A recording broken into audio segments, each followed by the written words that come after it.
Gəlin birlikdə kürü hazırlayaq. Hamınızı salamlayıram. Bugün sizinlə molekulyar qastronomiya nümunəsi olan kürü hazırlanma üsulunu bölüşürəm. Mən meyvə şirələri ilə hazırlayacağam, amma qeyd edim ki, istədiyiniz şəkildə istər şirin, istər duzlu, ət bulyonu ilə sevdiyiniz hər hansısa bir sos və ya digər meyvə şirələri ilə hazırlaya bilərsiniz. Hazırlanması asan və çox zövqlüdür. Hər şeydən əvvəl dərin bir qaba bitki yağı əlavə edirəm və buzluğa yerləşdirirəm.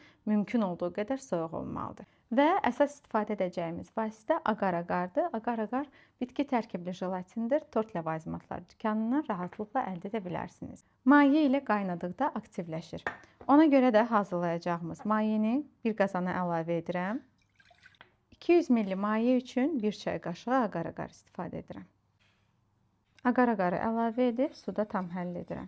Və orta ocaq üzərində əlimi saxlamadan tam qaynayana qədər qarışdırıram. 1-2 dəqiqə qaynadıqdan sonra hazırdır. Maye qaynadıqdan sonra onu belə bir qaba əlavə edirəm. Burada pipet və ya krem torbasından da istifadə edə bilərsiniz.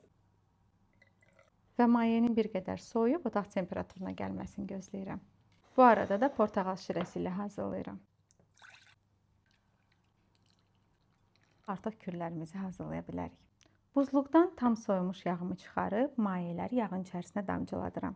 Agar-agarlı maye buzlu yağın içərisində şok effekti ilə şəkillənəcək. Və bu şəkildə kürələr əmələ gəlir. Nəzərə alın ki, jelatin soyuduqca bərkiyir. Ona görə ilıqkən tam soyulmamış prosesi bitirməyə çalışın. Digərini isə pipet vasitəsilə tökəcəm. Bu hissəsi həqiqətən də çox zövqlüdür. Hazırladığım kürləri süzgəc vasitəsilə süzürəm. Kürləri süzüb yağını ayırdım. Qeyd edim ki, bu yağı yenidən istifadə edə bilərsiniz. Üzərindən də su gəzdirib kürlərin yağını təmizləyirəm. Və hazırdır. Kürləri müxtəlif təqdimatlarda, maraqlı boşqablarda, suşi üzərində və kanapə təqdimatlarında istifadə edə bilərsiniz. Artıq kürləri necə hazırladığımı siz də bilirsiniz. İzlədiyiniz üçün təşəkkür edirəm.